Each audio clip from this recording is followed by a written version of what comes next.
Buenas tardes a todos. Hola, Hola Adriana. Adriana, ¿Cómo Hola, estás? hola, ¿cómo están? Bien. Pues según van entrando las personas, si queréis, yo os saludo a todas y a todos y os doy la bienvenida a este club de lectura entrañable que llevamos ya un montón de años, estábamos hablando antes y resistiendo. Y hoy tenemos el honor de tener aquí a Laila Martínez y a nuestra Valeria y nada más, yo no voy a decir nada más. Doy la palabra a Valeria y, y escucho. Bien, estupendo. Gracias, Ana. Buenas tardes a todas, buenas tardes a todos. Yo estoy feliz. Veo algunas caras que hacía tiempo que no veía, porque este es nuestro primer club yo iba a decir desde el verano, porque en diciembre me voy a Argentina, pero no, desde el invierno. Así que muy feliz de estar aquí con Laila y muy feliz de estar aquí con muchos de ustedes. Mm, Simplemente antes de arrancar con el club, les recuerdo la mecánica. Les pido por favor a todas y a todos que mantengan sus micrófonos cerrados. La tenemos a Laila, disfrutémosla mucho. Las preguntas por chat, que yo las voy a leer con mucho gusto. Así que sin más demoras, este, la tenemos aquí a Laila Martínez, una autoraza.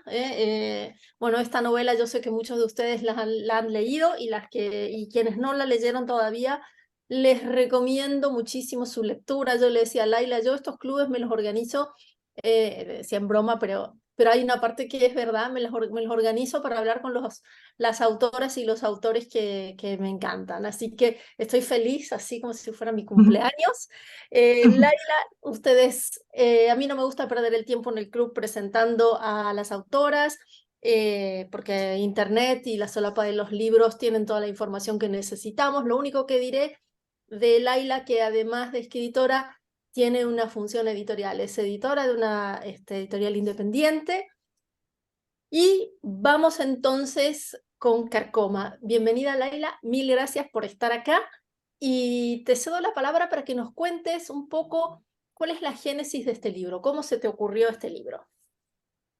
nada, bueno, yo encantada de estar aquí y muchísimas gracias por participar, por invitarme y por estar ahora escuchándome. Pues Carcoma surge en realidad de un relato que es el primer capítulo más o menos, que luego se alargó y lo modifiqué, pero y ese relato surge cuando estaba en casa de mi abuela materna, que es la casa del libro, es la casa de Carcoma. Entonces, yo suelo pasar allí algún tiempo en el verano, ¿no? Sobre todo en el verano, para pasar tiempo con ellos, con mis abuelos. Y, y se me ocurrió una noche que estaba, en realidad no tenía como la intención de escribir ni nada, pero se me ocurrió como la primera frase de la novela y la idea del armario, sobre todo porque en esa habitación en la que yo me suelo quedar cuando voy allí, hay de hecho un armario que, bueno, ya sabéis que con las casas de los pueblos a veces tienen pues el suelo un poco hundido, ¿no? O cosas así de las vigas que son viejas. Entonces la puerta del armario se abría sola. Y encima es un armario que tiene como mucha carga porque no está la ropa, digamos, habitual del día a día, sino como la ropa importante en la familia, ¿no? Pues el vestido de novia de mi abuela, eh, la ropa de la Semana Santa de Nazareno de mi tío, ¿no? De cuando se visten con las capuchas, entonces cosas así como muy ¿no? Muy como importantes en la familia. Entonces, claro, yo estaba en la habitación y veía como la puerta del armario que se abría y aparecían, pues esto, la capucha del nazareno, el vestido de luto de mi abuela. También tiene ahí mi abuela la mortaja, ¿no? Que mi abuela todavía se la hace, se la ha hecho. El atuendo con el que ella quiere que la entierren, ¿no? Entonces también estaba allí, ¿no? Y a partir de la idea del armario es cuando surgió el relato y lo envié porque era para una antología con otras autoras y con más gente y a partir de ahí sí que me tuve la sensación de que los personajes les quedaban más cosas que decir, ¿no? Que ese relato se quedaba corto para la historia que podía haber de la casa y es cuando empecé también a tener ganas como de contar la historia de la casa de mi familia materna, ¿no? Y sobre todo de mi abuela y mi bisabuela. Qué bien, estupendo. Bueno, ustedes ya saben, escriben sus preguntas. Como te decía Laila antes de conectarnos, tu libro también lo trabajamos en un seminario de lectura con algunas de las personas que veo que están aquí conectadas, ¿no? Y comentábamos un poco, porque este seminario de lectura lleva muchos años, llevamos probablemente 10 años leyendo en compañía. Y hablábamos un poco de las distintas filiaciones que podría tener tu libro, ¿no? Entonces, nosotros especulamos ciertas filiaciones con cierta tradición latinoamericana, ¿no? Evidentemente, la novela Pedro Páramo de Juan Rulfo tiene un universo compartido, pero también hablábamos de alguna filiación española, ¿no? Sobre todo con esa corriente que se llama el tremendismo, ¿no? Pero me gustaría saber, más allá de las lecturas que nosotros hicimos, cuáles son para vos, porque muchas veces uno tiene como faros conscientes, ¿no? Que lo iluminan a la hora de escribir y por ahí hay faros inconscientes, pero te pregunto por lo que vos sí tenías consciente. Sí, yo creo que tiene mucho de literatura latinoamericana, probablemente más que de ningún otro sitio, ¿no? A pesar de que en el terror, en el fantástico, parece que la tradición anglosajona, ¿no? Es la, digamos, más potente, también la que más nos llega, claro, porque son de donde llegan más traducciones, ¿no?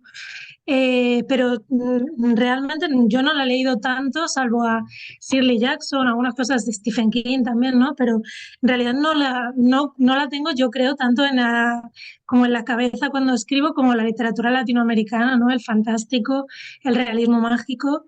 Y además, o sea, hay autores como más de la tradición, Rulfo, sin duda, ¿no? O sea, sin Pedro Páramo no existiría Carcoma, seguro. Pero bueno, también autores actuales a los que leo un montón, ¿no? Como Yuri Herrera, por ejemplo, con Señales que precederán al fin del mundo, ¿no? Eh, a, a Fernanda Melchor también, Temporada de huracanes, ¿no? Bueno, Mariana Enríquez, claro, que es un referente, sus cuentos, su novela también.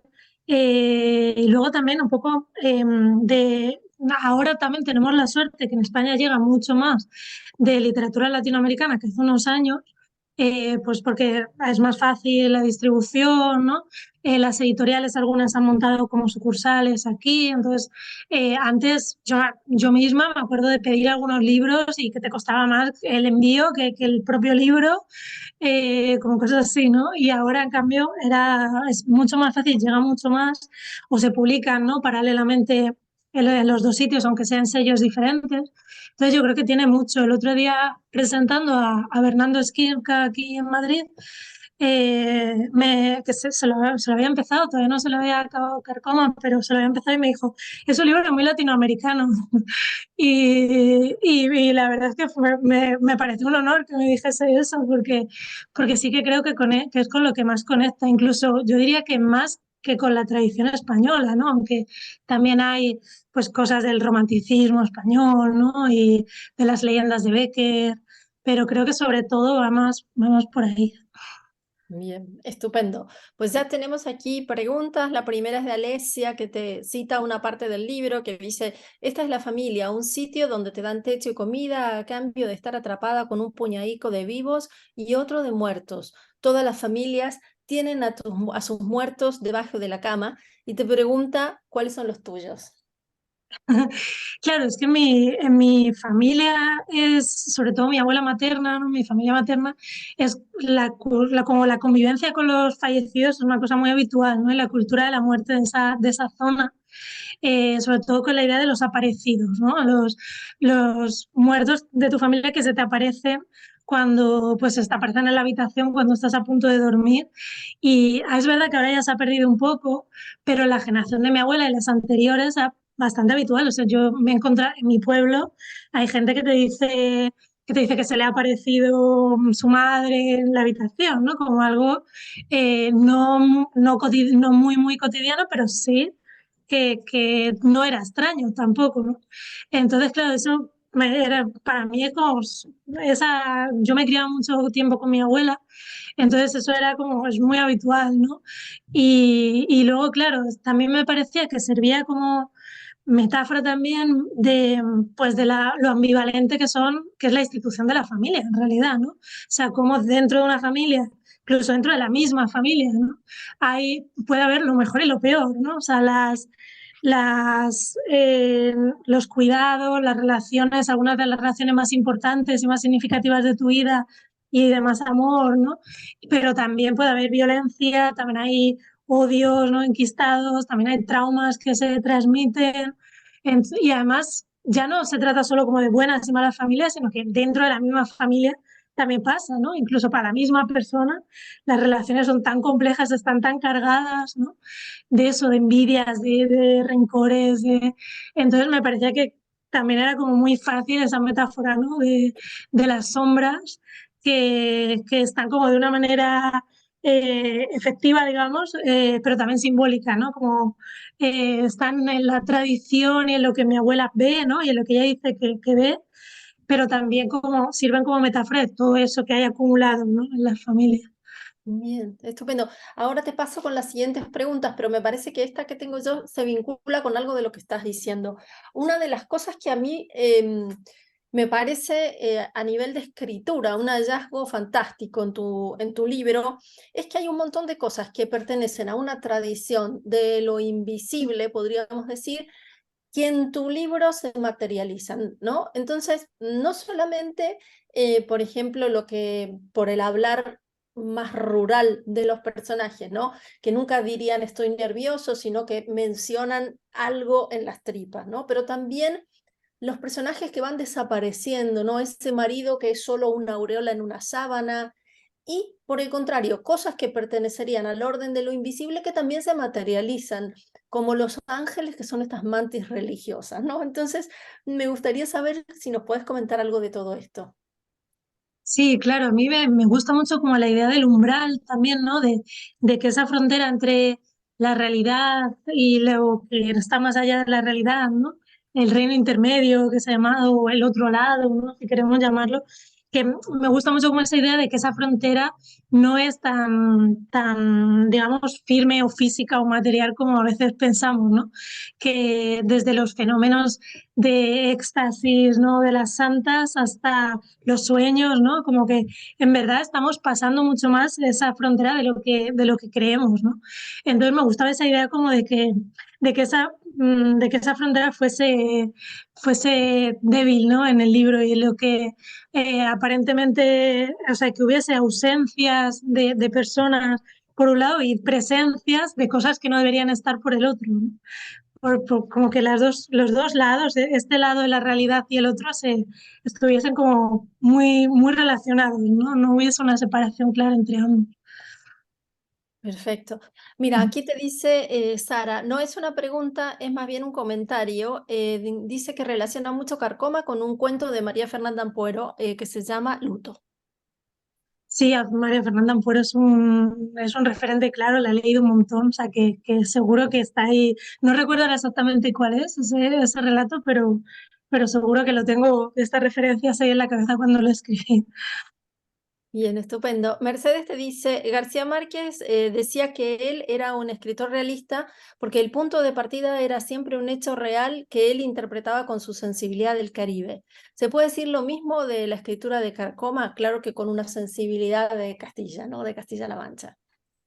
Claro, es que yo creo que además, por ejemplo, toda la parte más histórica, ¿no? Del libro, de la posguerra, de lo que pasa del franquismo, ¿no? De los primeros años del franquismo, que sería como, digamos, lo más, esto, ¿no? La parte más real en el sentido de histórica, ¿no? De sucesos que pasaron.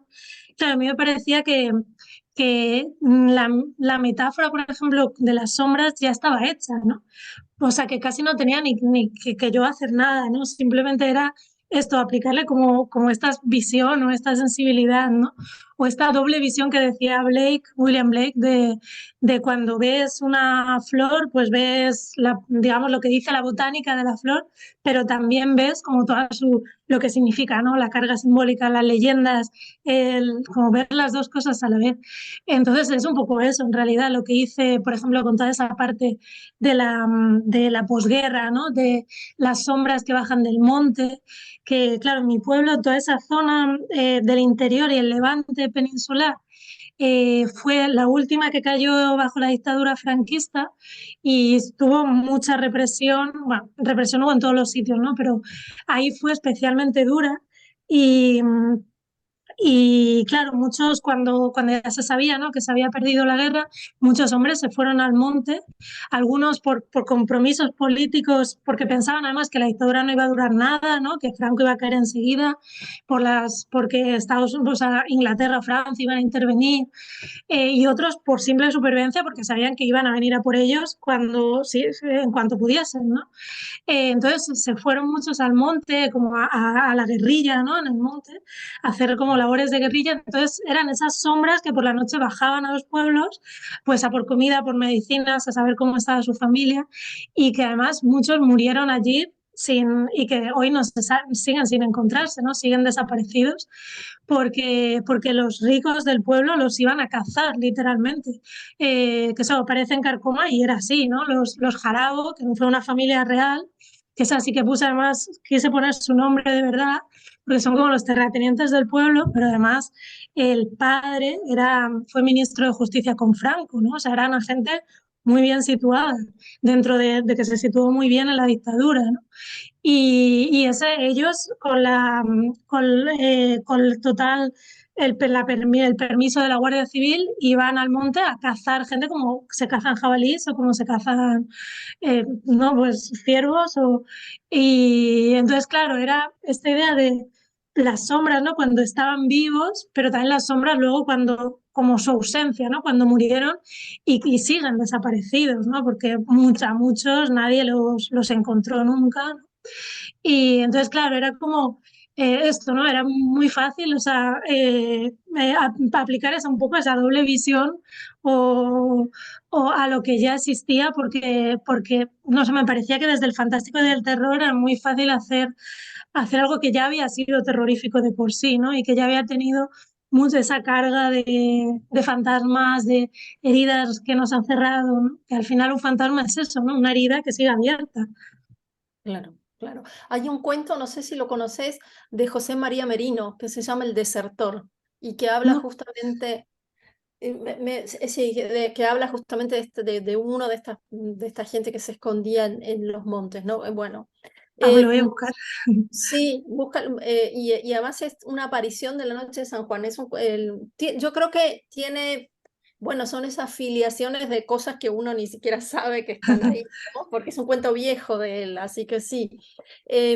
Sigo con las preguntas aquí que han colocado en el chat, ¿no? Uy, pero lo que pasa es que se han sumado preguntas. Voy. Mercedes, bueno, te felicita por el libro, por tu trabajo editorial y dice, me llama la atención que a lo largo de 4 generaciones, más o menos unos 100 años, la reacción al conflicto permanece sin cambiarse, ¿no? Permanece siempre igual. Bisabuela, abuela y nieta matan solas y esconden el cuerpo en la casa. ¿Qué nos quieres decir con esta repetición, casi diría estereotipada, de la venganza y el desahogo? Claro, es que es un poco la idea también de que es una idea que yo creo que recorre toda la novela de la trampa, ¿no? De estar atrapado. De estar atrapada como en las mismas relaciones sociales que no han cambiado, ¿no? En el sentido de que, pues esto, los ricos son los mismos desde hace no se sabe cuántas generaciones, los pobres también son los mismos, y entonces trabajas para el mismo que ha trabajado tu padre, que ha trabajado tu abuelo, ¿no? Que entonces es esta idea de no poder salir y de también cómo se repiten los traumas, ¿no? Esta cosa de la herencia del trauma familiar, ¿no? O sea, cómo algo que fue muy traumático para una generación te condiciona la forma también de ver el mundo de la siguiente y de la siguiente, ¿no? Porque han sido educados en lo mismo, ¿no? En este caso, en ese rencor y en esa imposibilidad de escapar como al lugar que te han asignado en la sociedad, ¿no? Entonces, esta idea de que se repitiese era por esto, ¿no? Por generar esta idea como de la trampa, de estar atrapadas. Sí. Pero también decíamos, a lo mejor no, yo sentía, ¿no? Un poco que tu novela también juega con, al contrario de esta imagen de los cuentos del gótico, ¿no? Y de la mujer como el ángel del hogar, ¿no? Porque estas mujeres están muy lejos de ser ángeles. Entonces, no Claro, sé sí, si jugabas también en contra de eso, ¿no?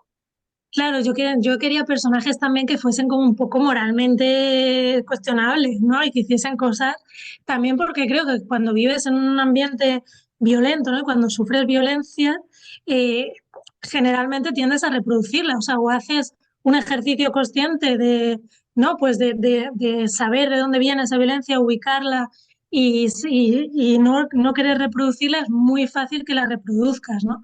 Y que seguramente además la reproduzcas con quien menos se lo merece, con quien es más débil que tú, ¿no? Que es un poco la relación que tienen ellas también al principio, ¿no? La abuela y la nieta. Y luego se van dando cuenta, ¿no? A lo largo de la novela, pero, o sea, ellas se odian en realidad porque han interiorizado como ese autodesprecio, ¿no?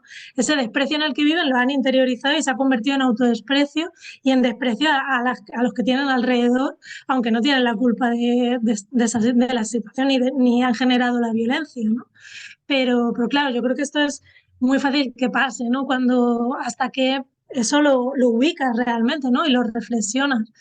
Y luego también es que escribir personajes que son así moralmente cuestionables es muy divertido, ¿no? Mucho más divertido que escribir pues héroes, ¿no? O heroínas, que estos personajes así rencorosos, vengativos, que hacen cosas que están bien, pero también otras que están muy mal, también es como escritora, ¿no? A mí me gusta mucho, lo disfruto mucho. Bueno, hay una pregunta que tiene que ver con el final de la novela, pero también con la imagen de portada, que la enseño aquí por si alguien no está familiarizado aún con ella, ¿no?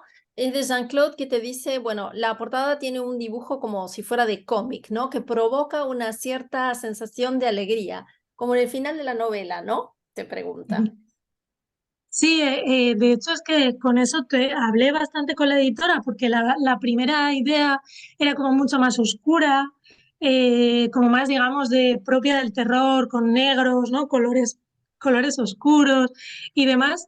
Y hablamos mucho justamente porque no quería como dar esta idea más pues más habitual, ¿no? De los típicos colores y las típicas ilustraciones, ¿no? Más oscuras habituales en el terror y justamente me gusta que no sea así, ¿no?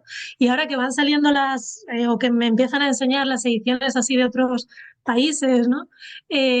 También sí que intento hablarlo con los editores, aunque la verdad es que la mayoría más o menos han coincidido en que no sea tampoco, pues esto, ¿no? Las típicas portadas que vemos del terror, sobre todo anglosajón, ¿no? Que son así negros, rojos y cosas así. Sí, yo he visto y lo digo también para quienes no se hayan animado a leerla en castellano y quieran leerla, está creo que a punto de salir la traducción al italiano, Il Tarlo se llama el libro y también tiene una ilustración de portada en azules, que también es un poco onda cómic, así que bueno, allí está, no sé cuándo sale el libro, Laila, si querés contarlo. Sí, sale ya dentro de nada, en abril, el 14 de abril, sale en Italia. Pues nada, viajarás a presentarlo, hacemos aquí todo para que la gente también te pueda ir a Yo ver. tengo ganas, sí, creo que va a ser ya después del verano, pero tengo muchas ganas de ir, sí. Pues nada, estaremos atentos entonces, Laila. Aquí tienes otra pregunta de Sergio que te dice, ¿tu formación de ciencias políticas está presente como sustrato en la novela? ¿Cómo tratas la atracción de estas tres mujeres, tres generaciones que parece, uy, perdón, que me da el sol y no veo bien, parece que la relación del cuerpo es más con sus símbolos que hablan, más con los símbolos que hablan en la casa? Perdón por la lectura. No, yo creo que sí, claro. Yo estudié ciencias políticas y creo que hay mucho de eso, ¿no? Sobre todo, pues probablemente la parte, la visión de la clase, un poco en la interpretación de la guerra civil, ¿no? Y también en cómo sí que quise hacer algo en lo que, a pesar de que el libro está contando una venganza y de que hay mucha rabia, ¿no? Y mucho rencor y los personajes tienen mucho resquemor dentro, ¿no? Yo sí creo que también hay cierta, o sea, para mí es un final feliz, ¿no? Y creo que tiene cierta esperanza el libro, porque que creo que sobre todo está en cómo ellas entienden eso, ¿no? Entienden cómo ellas cambian la relación y se empiezan a entender justamente cuando dejan de autodespreciarse, ¿no? Y empiezan a ver que es una cuestión más social, ¿no? Que es una cuestión de estructura social, la violencia que ellas han recibido y no una cosa más, digamos, individual o un problema de ellas, ¿no? Se empiezan a ver que la violencia de género, por ejemplo, o que la violencia de clase, ¿no? Son eso, son cuestiones estructurales, ¿no? No es algo que ellas se merezcan por ser ellas o algo así. Entonces, claro, verlo como algo estructural te ayuda también a poderlo sobrevivir primero, ¿no? A poder sobrevivir a ello y también a poderlo combatir un poco, ¿no? O a luchar contra ello, porque si no, pues te quedas en ese autodesprecio. Sí. Comentábamos en el seminario de lectura, ¿no? Que un poco en torno a esto que decías vos sobre el final, que a diferencia de lo que puede ser, por ejemplo, Pedro Páramo y esa estructura de circularidad, ¿no? Porque los fantasmas están condenados, estos pobres fantasmas campesinos están condenados a seguir vagando por el desierto, ¿no? Y pareciera que este régimen de cacique, ¿no? Que plantea Juan Rulfo, se repite y entonces solo va a haber más fantasmas, ¿no? Entonces decíamos que un poco tu final es como un corte estructural, o sea, no hay como es esperanzador porque provoca esta idea de se acabó el ciclo de sombras, ¿no? Claro, yo en eso lo pensé mucho a raíz de, bueno, cuando, si os acordáis, en el confinamiento, cuando estábamos en el confinamiento, que hubo un montón de cosas online, de lecturas, cursos y cosas así, se hicieron muchas cosas online, pues yo aproveché para hacer un curso con una profesora de la Universidad de Jalisco, si no me acuerdo mal, que es sobre literatura latinoamericana actual de terror. Entonces ella dijo una cosa que yo estaba entonces escribiendo, bueno, estaba todavía con el relato, acababa de mandar el relato, pero ya estaba con la idea de alargarlo. Y ella dijo una cosa que a mí me hizo como clic y fue como la clave que necesitaba como para armar la novela. Ella lo que decía era que en la literatura mexicana, por ejemplo, había mucho o sea, se había contado en la ficción, ¿no? La violencia, por ejemplo, los feminicidios o del narco, ¿no? Pero que a ella le parecía que a veces esas ficciones habían tenido una utilidad porque servían para visibilizar lo que estaba pasando, ¿no? Cuando a veces ni siquiera, digamos, la prensa lo contaba, ¿no? Para visibilizar lo que estaba pasando, pero que también de alguna manera revictimizaban a las víctimas, ¿no? Y que a ella lo que decía era que le parecían más interesantes justamente las historias en las que las víctimas tenían la posibilidad como de vengarse o que la ficción les daba la posibilidad de que su historia fuese de otra manera, ¿no? Entonces, a mí eso como que me hizo como clic, ¿no? Fue como la clave que necesitaba para contar la historia de las mujeres de mi familia, ¿no? Y era como, claro, lo que no quiero volver a repetir o que sea simplemente una crónica de la violencia que han sufrido, sino que quería que por lo menos en el espacio de la ficción, por lo menos dentro de Carcoma, su historia acabase de otra manera, ¿no? Y se pudiesen vengar, ¿no? O pudiesen sanar ese trauma o acabar con ese ciclo, ¿no? Que no se siguiese repitiendo esta idea. Entonces, fue a raíz de lo que ella dijo que hice como la conexión de, claro, o sea, quiero contar esto, pero además lo quiero contar así. Yo pensaba que tenía que ver, que bueno, esto que contaste, porque yo pensaba que tenía que ver con tu ensayo, ¿no? Porque esta idea de las utopías, bueno, para quienes no lo sepan, Laila ha trabajado un ensayo que se llama Utopía no es una isla, finalmente concebir ficciones que sean positivas, vamos a decirlo así, de alguna manera, posibilita, creo yo, la imaginación y por lo menos una imaginación que pueda volcarse a un cambio social. Y yo pensaba que esta idea del final te venía por tu trabajo ensayístico. Sí, o sea, claro, hay mucha gente que luego que ha hecho esa conexión también y yo creo que probablemente esté también, ¿no? Lo que pasa es que fue como, claro, ella fue como la clave esta que necesitaba escuchar en ese momento, que yo todavía no había hecho la conexión con esto, ¿no? Con lo que acababa de escribir, que era el ensayo, que es un ensayo así muy chiquitito, muy narrativo en realidad, pero que justo hace como un recorrido por las utopías, ¿no? Y por cómo se han imaginado mundos mejores. Pues claro, fueron como esto, ¿no? Igual algo que yo tenía rondando, pero todavía no había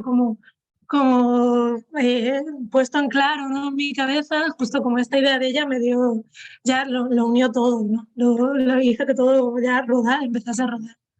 Qué bueno. Alesia te pregunta, que te dice que Carcoma lo editó Amor de Madre, una editorial que es joven, feminista, LGTBI. Si esperabas tener el éxito que has tenido con esta novela al salir en una editorial que, digamos, más pequeña, menos conocida.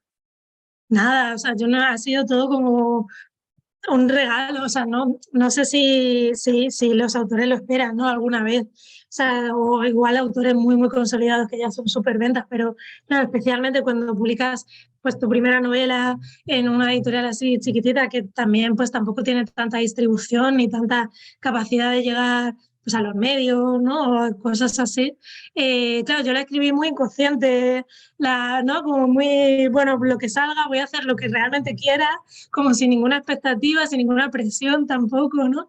Y entonces, claro, todo lo que ha generado ha sido muy por el boca a boca, y eso ha sido, la verdad, muy bonito, ¿no? Porque ha sido mucho de unas personas que se lo recomendaban a otras y luego todo ha sido como desde este año y pico que hace que se publicó, todo han sido como buenas noticias, ¿no? De varias traducciones, también la adaptación al teatro, por ejemplo, en México se va a adaptar al teatro, entonces es como, claro, todo, no sé, noticias así, cada una un regalo, ¿no? Como cada una inesperada.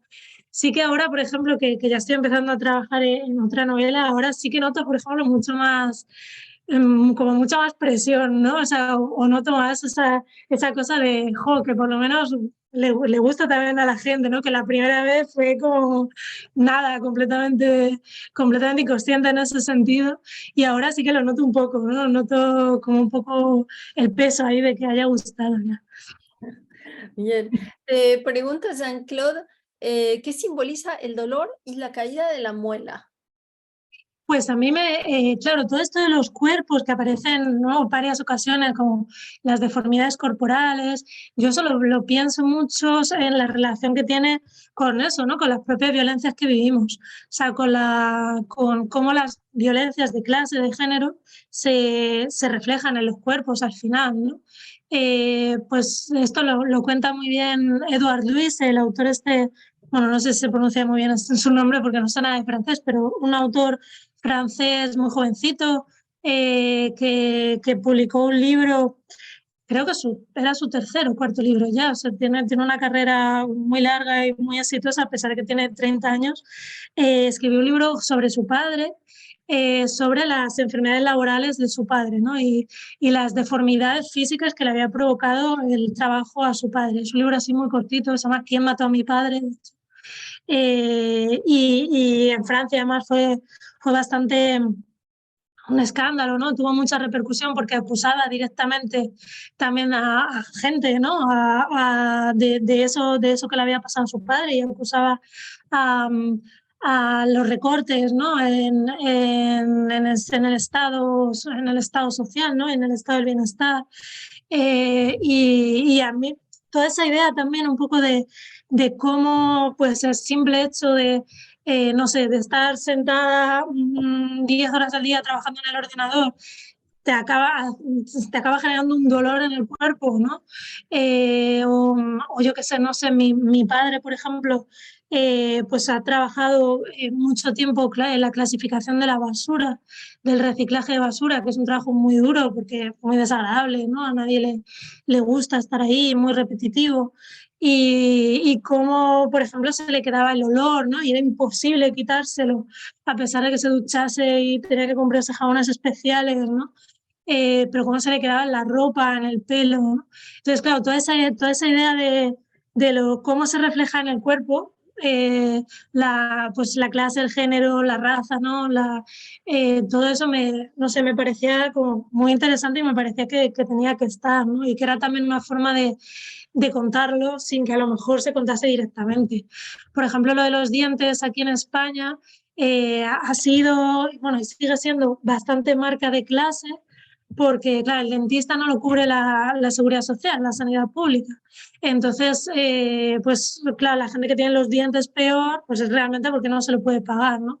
Entonces, sigue siendo, y encima es algo que se ve bastante, ¿no? O sea, que es, otras cosas, pues igual no es más fáciles de ocultar, pero esto que está en la cara, ¿no? Y que sonríes. Entonces, como que es todo esto, ¿no? De cómo quien tú eres y lo que has tenido que vivir y lo que has tenido que sufrir se refleja en tu cuerpo también. Quería que estuvieras en la novela. Bien. Una pregunta también respecto a las narradoras, ¿no? Porque vos decías que esto parte de un cuento, que es prácticamente el primer capítulo, o sea que el cuento tenía, digamos, una sola narradora, ¿no? ¿Cómo tomaste la decisión? Porque además también en eso me parece que la novela es muy original, ¿no? En dar voz a quienes serían las víctimas de la historia, ¿no? Entonces no colocar la novela en una tercera persona que es como ajena, ni tampoco contarla por los vencedores, podríamos decir, ¿no? En eso leímos también en este seminario el cuento Los girasoles ciegos, que no sé si lo conoces, que también está estructurado a 3 voces, ¿no? Pero de una manera distinta. Entonces, bueno, quería saber cómo te surgió esa idea para ordenar la narración. Sí, al principio la narradora iba a ser la nieta solo, la chica más joven, que es el primer capítulo, claro, y en el relato es ella la que lo cuenta. Lo que pasa es que luego también, pues cuando ya pensé en alargarlo, claro, me di cuenta de que no era solo su historia, ¿no? No era solo la historia de ella, sino que era la historia de la casa en realidad, ¿no? Y de la familia, y que claro, la historia de la casa como también la tenía que contar la abuela, ¿no? Entonces, sí, de ahí surgió como esta idea de que cada una contase además su parte de la historia, ¿no? La abuela va contando las partes como que más antiguas, digamos, ¿no? De su madre, ¿no? Como más lejanas en el tiempo a nuestra actualidad, y la nieta va contando las cosas más recientes, ¿no? Porque, claro, cada una va contando su propia vivencia de la misma historia, ¿no? Y quería también me gustaba como este juego un poco del narrador no fiable, ¿no?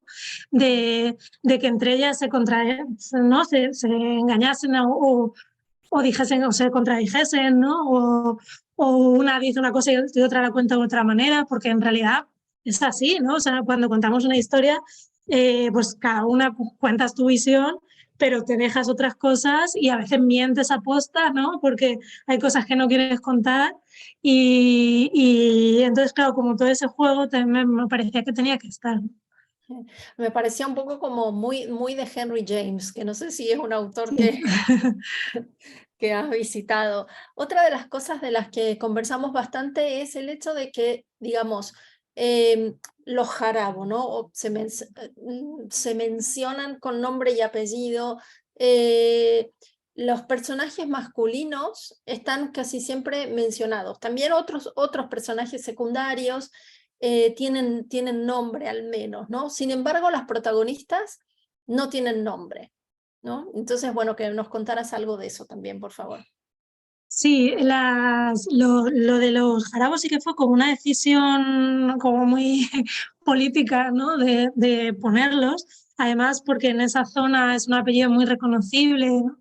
Y aunque no se dice exactamente qué zona es, pues sí, más o menos se puede averiguar, y de hecho, pues de hecho eso, ¿no? Gente que es de allí me ha escrito como diciendo, uff, los jarabos, ¿no? Como que los han reconocido perfectamente. Eso sí que fue una decisión como muy política, que estuviesen como con su nombre, pero sí, y también de alguna manera fue una decisión política que ellas dos no lo tuviesen, en el sentido de que eso, ¿no? Un poco de que pudiese ser cualquiera, ¿no? Que pudiese ser como dejarlas más en una neblina de que con la que nos pudiésemos identificar cualquiera que haya pasado por cosas parecidas, ¿no? Pues al final por la violencia de género, pues todas las mujeres la hemos vivido en mayor o menor grado, ¿no? Entonces que eso, ¿no? Que pudiesen no estar definidos en ese sentido, ¿no? No tener un nombre y un apellido justo ellas para que pudiesen ser cualquiera. Bien, y sí, claro, era lo que sospechábamos, ¿no? Que nos podíamos identificar a pesar de que, bueno, uno por ahí no está en un espacio rural o que, bueno, viene de otro país, etcétera, ¿no? Pero por el tema justamente de lo que comentás, de la violencia de género, que más o menos todas tenemos alguna experiencia, nos podía servir de bastante identificación. Otra de las cosas de las que hablamos bastante, que también me parece que es muy innovadora en tu novela, tiene que ver con la figura del topo, ¿no? Esta gente que durante la guerra civil o en la posguerra se escondía, ¿no? Y bueno, justamente traíamos unos referentes, ¿no? Que son la película La trinchera infinita, que no sé si la has visto, o incluso el propio cuento de Méndez, Los girasoles ciegos, que son, como decíamos, topos buenos, ¿no? Que están del lado correcto. En cambio aquí tu topo, bueno, tu topo pareciera que no tiene ninguna vocación política, ninguna afiliación política, pero es un topo definitivamente malo, ¿no? Entonces, Sí, sí, esa en realidad es la historia de mi bisabuelo. O sea, mi bisabuelo no, o sea, él no tenía ninguna filiación política, incluso era más, por decir algo, más de derechas que otra cosa, porque él su obsesión, mi bisabuelo sí que tenía la obsesión, que eso aparece en el libro también, y de él no tener que servir a los ricos, ¿no? Entonces su intento, claro, en realidad su intento de escapar, ¿no? A ese destino que parece que ya tiene marcado, es peor en realidad que haber seguido con él, ¿no? Porque como escapa es pues explotando a quien tiene abajo, y quien tiene abajo pues son unas chicas a las que prostituye, ¿no? Esto en mi familia además es como una cosa de la que no se habla, ¿no? Estos silencios familiares, ¿no? Que eso aparece también en el libro, todos estos eufemismos que hay en mi familia con que pues bueno, vivía a las mujeres, pero no se llega a decir lo que hacía, ¿no? O durante mucho tiempo esto que me dijeron de que era esquilador, que sí que lo era, pero claro, un esquilador que encima trabaja en solo una temporada, no se hace una casa, si viene de una familia encima pobre, ¿no?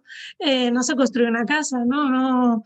Entonces, claro, era como esta idea de que intentaban, o sea, ellos, el que intenta salir de esa rueda, ¿no? De ese destino marcado, en realidad lo hace de una forma también horrible, ¿no? Peor.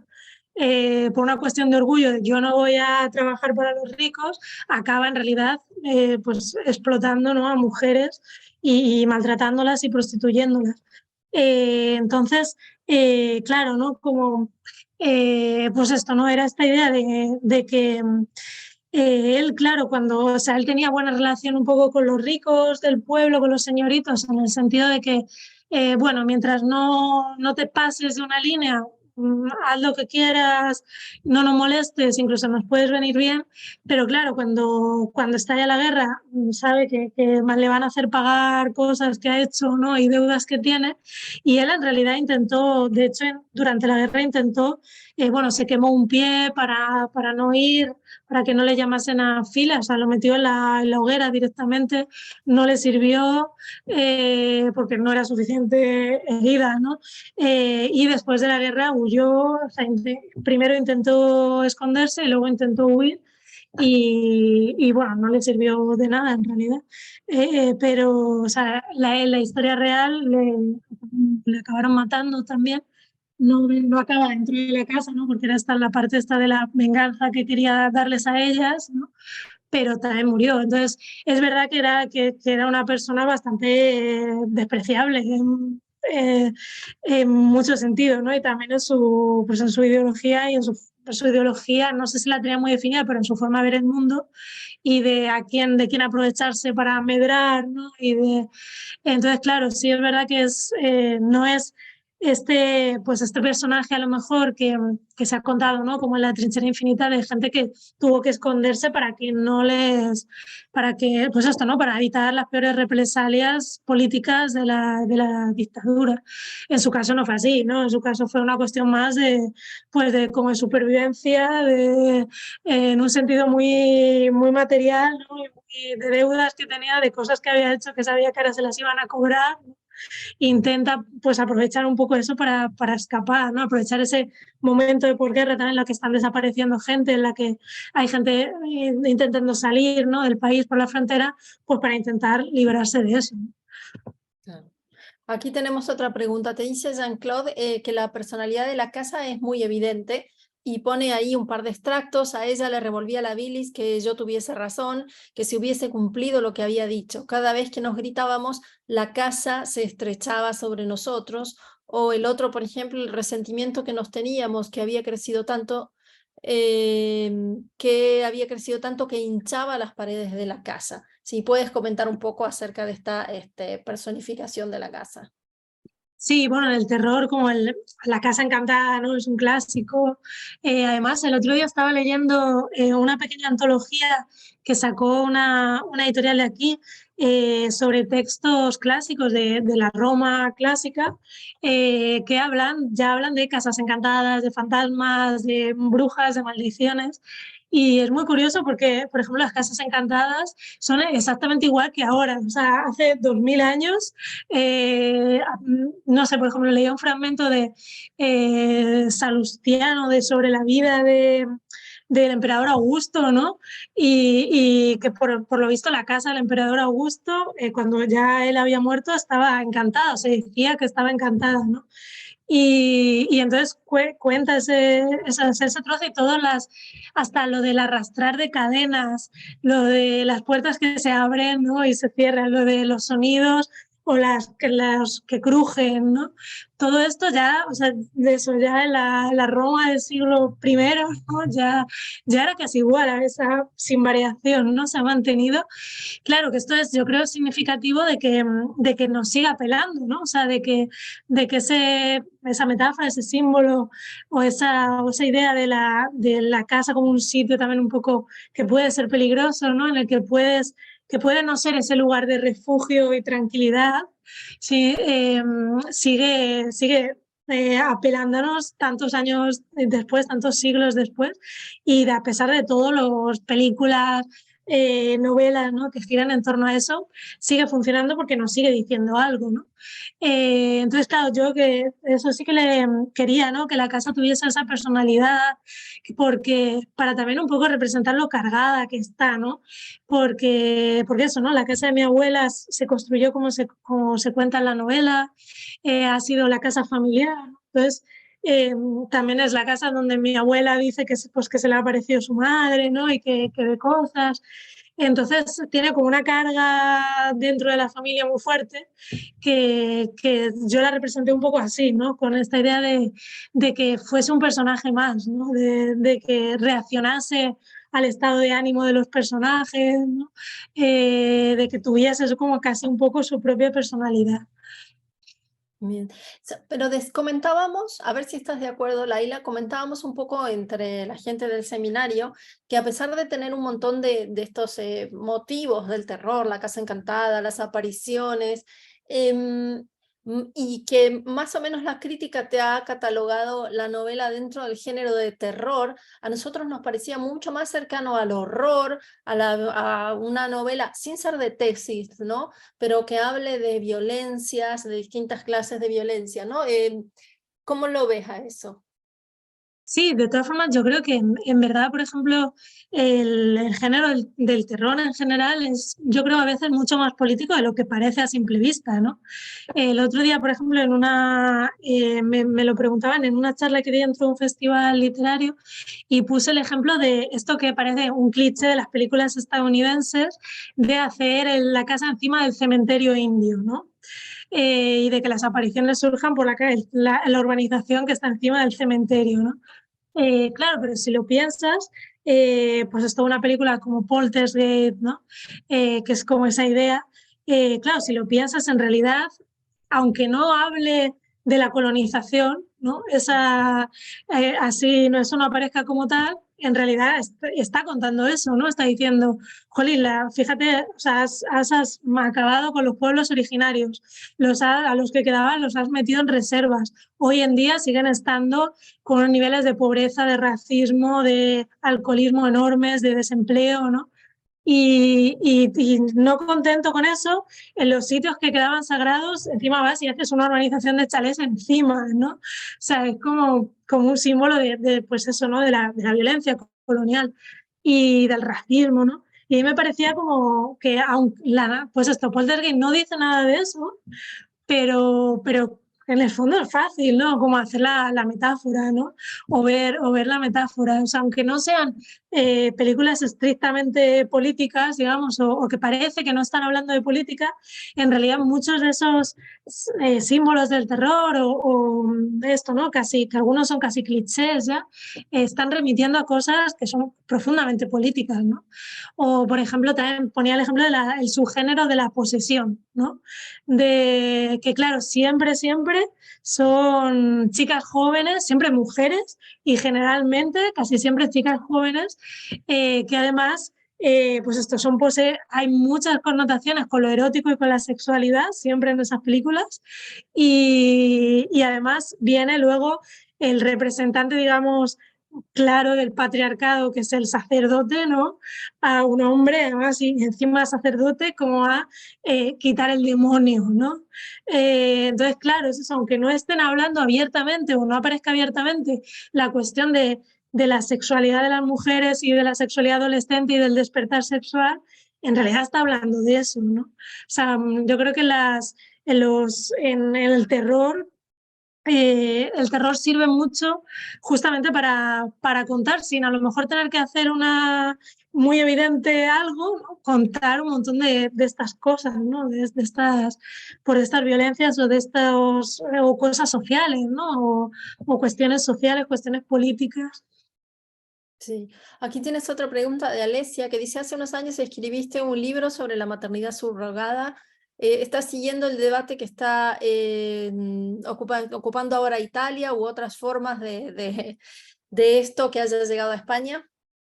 Sí, eso fue un libro que escribí, bueno, fue como un trabajo más periodístico, un libro muy chiquitito, que lo escribí como por encargo de la editorial, porque en ese momento no había casi nada tampoco publicado aquí en España sobre ello y hace como un repaso un poco por todas las cosas que toca la gestación subrogada, ¿no? O sea, cómo toca pues el género, porque claro, al final son cuerpos de mujeres, cómo toca clase, porque claro, es una cosa de encargo, de dinero, que cuesta un montón de dinero además. Cómo toca también el racismo muchas veces y la colonización, porque muchas veces se hacen países que son más pobres, ¿no? Por ejemplo, en la India, en Camboya, ¿no? Y se hacen mujeres de allí. O sea, como era una cosa que toca muchas otras, ¿no? La propia institución de la familia es su lugar central, ¿no? En la sociedad, en el sistema. Entonces, el debate en Italia no lo conozco mucho, pero aquí justo por unas fotos que hubo ayer de Ana Obregón, ¿no? que es una persona conocida y famosa en pues sobre todo de las revistas del corazón y también, bueno, también de series, ¿no? que ha hecho, justo ha ido a Miami, ¿no? Que le diesen a su hija de gestación subrogada. Y aquí en España está prohibido y es un debate que yo creo que no está mucho o sea, que está bastante claro, ¿no? Por ejemplo, dentro del movimiento feminista, ¿no? O que está bien que esté prohibido, pero sí que, claro, de vez en cuando hay algún caso, sobre todo de algún actor famoso o de algo así, ¿no? De alguien más conocido, vuelve a salir, ¿no?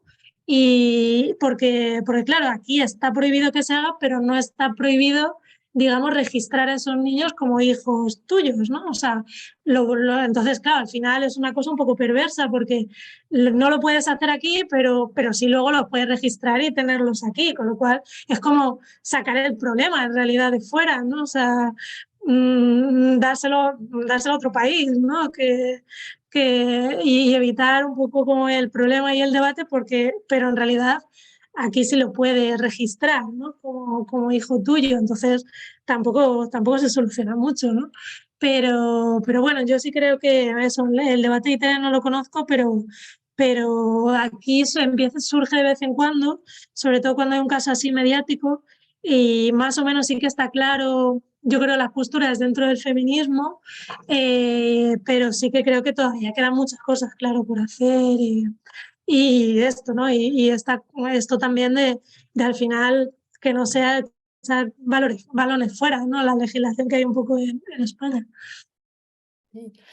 Volviendo un poco al libro, otra de las cosas que yo destaco mucho es, hay como una frescura, una irreverencia y un humor dentro del libro que no te aparta de lo central y de el horror de la historia, ¿no? Por ejemplo, a la abuela le hablan una santita, ¿no? Y entonces dice la abuela, me lo dijo la santita una noche que vino a tumbarse conmigo en la cama. Me acuerdo que quemó las sábanas con el halo y tuve que tirarlas, ¿no? Entonces, está bueno, esto que digo, esta frescura, esta irreverencia, pero también estas salidas humorísticas que creo que sin ellas, la trama del libro, como es muy dura, se haría muy sofocante, ¿no? No sé si es algo medido o por ahí esas salidas del humor son más propias de tu personalidad, ¿no? Sí, o sea, claro, yo intenté que tuviese también, porque claro, al final es eso, estás contando una historia de violencia, de venganza, ¿no? Entonces sí intenté, por ejemplo, que hubiese algún descargo de eso, ¿no? Para que no fuese absolutamente horrible leerlo también. Por ejemplo, en el personaje de Carmen, ¿no? De la amiga, de la abuela, que también representa un poco pues eso, que no todas las familias son terribles, ¿no? Que también hay esta ambivalencia, ¿no? O en lo que las pequeñas venganzas que ellas tienen como criadas cuando escupen en la comida de los señores, ¿no? Y se ríen de ello, también, ¿no? O un poco en la parte erótica, ¿no? Que tienen de la relación de la abuela con su marido, que es un poco el único hombre bueno, digamos, del libro, ¿no? Pedro, que representa esa otra masculinidad, pues que no es tan terrible tampoco, ¿no? Sí que quería que hubiese ese tipo de cosas, o sea, fue bastante espontáneo, o sea, no me di en el sentido de bueno, pues aquí voy a meter esto porque ya llevo muchos capítulos, o sea, en ese sentido no, pero sí que quería que eso estuviese, como ese punto un poco de que también descargase, ¿no? Del horror, un poco de la parte de violencia y rencor. Bien, bueno, ya estamos terminando. No sé si alguien quiere hacer alguna última pregunta. Ahí está, dice, y en el final vuelve la paz. Empujamos el armario hasta colocarlo otra vez en su lugar. Después nos metimos cada uno en su cama y apagué la luz de la mesilla, ¿no? Así termina la novela. Claro, sí, acaba con pues esto, ¿no? Con esa consumación y esa consumación de la venganza y esa ruptura un poco del ciclo, ¿no? Del fantasma y de la repetición como aquí, pues hemos acabado con esto, ¿no? Esto que decíamos de que el fantasma es una herida no cerrada, ¿no? Porque además es justo eso, ¿no? Pues alguien que ha muerto de una muerte violenta o que se ha suicidado, ¿no? Y que tiene algo pendiente, entonces tiene que volver hasta que se resuelve, ¿no? Entonces, claro, aquí era como, pues eso, resolverlo para que también sea como el cierre simbólico y puedan descansar en paz, ¿no? Realmente, o sea, puedan esas sombras pues irse, ¿no? Donde se tengan que ir y se dé un cierre. Para mí me gustaba también, Laila, no sé si vos lo ves así, que el final, como toda la novela, es muy ambivalente, ambivalente en el buen sentido, ¿no? En que deja posiciones con un nivel de que sea el lector quien pueda cerrar, ¿no? Porque es verdad que sí, puntualmente hay un momento de paz, ¿no? Diríamos la nota tónica que cierra la sinfonía, pero sin embargo la casa cumplió con su destino fatal, ¿no? De que nadie se puede ir. Ellas están ahí, protegidas, pero como en una cárcel. Se acaba la historia, pero siempre hay como una especie de terreno de incomodidad también en el final. Sí, yo eso también quería que estuviese porque también no quería, o sea, creo que la novela como sí que, o sea, está clara, ¿no? De parte de quien está, ¿no? Pero sí que también me gustaba Me gusta mucho a mí como lectora también estas novelas que no te lo dan tampoco todo masticado, que dejan un terreno como de pues esto, ¿no? De ambivalencia para que el propio lector la complete, ¿no? Y por eso hay gente, por ejemplo, que me ha dicho, pues en club de lectura y tal, que ella, pues lo que pasa con el niño, ¿no? No contarlo para no hacer spoiler, pero lo que pasa con el niño les había resultado muy duro. Otra gente que me decía que les había parecido muy bien, ¿no? Pero como que también eso, el propio lector complete la historia, ¿no? Y también esto sí que viene un poco de una reflexión que hizo Stephen King en un ensayo que se llama Danza Macabra, que es un ensayo de él, del 81 creo, sobre el propio género del terror. Y ahí contaba una cosa que también a mí me ayudó mucho. Decía que el género del terror es en general bastante conservador, un poco por esto que decíamos, por ejemplo, pues de las posesiones, ¿no? Que al final siempre es, pues el patriarcado viene a poner orden, ¿no? Y que hay todo el rato, o sea, porque la estructura narrativa suele ser, sucede algo que se sale de la normalidad, ¿no? Pues como, pues esto, una posesión, un fantasma que aparece, ¿no? Un fenómeno paranormal, un ovni, lo que sea. Y toda la novela o toda la película es los intentos por volver a la normalidad, ¿no? Hasta que ya se consigue. Entonces, pues esto, se hace el exorcismo o se expulsa al fantasma, ¿no? Porque se cumple que ese fantasma tenía pendiente, pues, se lleva a cabo, ¿no? Entonces hay como toda la historia es un intento de vuelta a la normalidad y al final es como la tranquilización para el lector, ¿no? O para el espectador. Es decir, bueno, pues ya está, ya hemos vuelto a la normalidad, todo ha quedado bien, ¿no? Y él decía que a él le parecían más interesantes las historias que dejaban como el final no dejaban que el lector se quedase tranquilo, ¿no? Que, pues, porque, por ejemplo, a lo mejor la maldición pasaba a otro, pero no se acababa, o el fantasma no, o el monstruo o el ovni no se iban.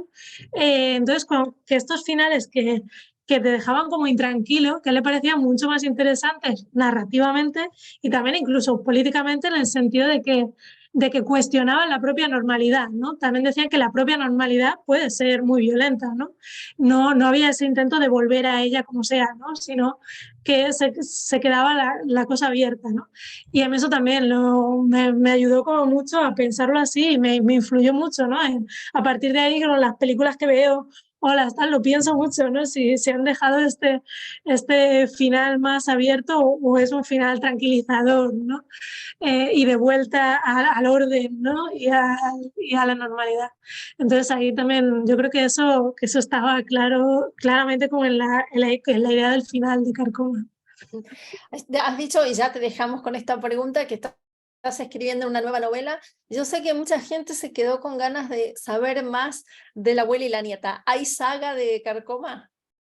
No, o sea, yo creo que, o sea, yo sí que es verdad que son unos personajes que los tengo todavía en la cabeza y de hecho cuando me he puesto a escribir esto sí que es otra historia ya distinta, pero los tengo muy en la cabeza todavía y una amiga que también es escritora me dijo que tenía que matarlos, que si no no iba a poder escribir la siguiente. O sea, tengo sobre todo como la forma de hablar, ¿no? Y a veces se me va, eso, son otros personajes, ¿no? Ahora, pero se me va a veces a cómo habla sobre todo la abuela, ¿no? A las formas como de expresión y digo, joder, al final casi los personajes anteriores poseen a los de ahora, ¿no?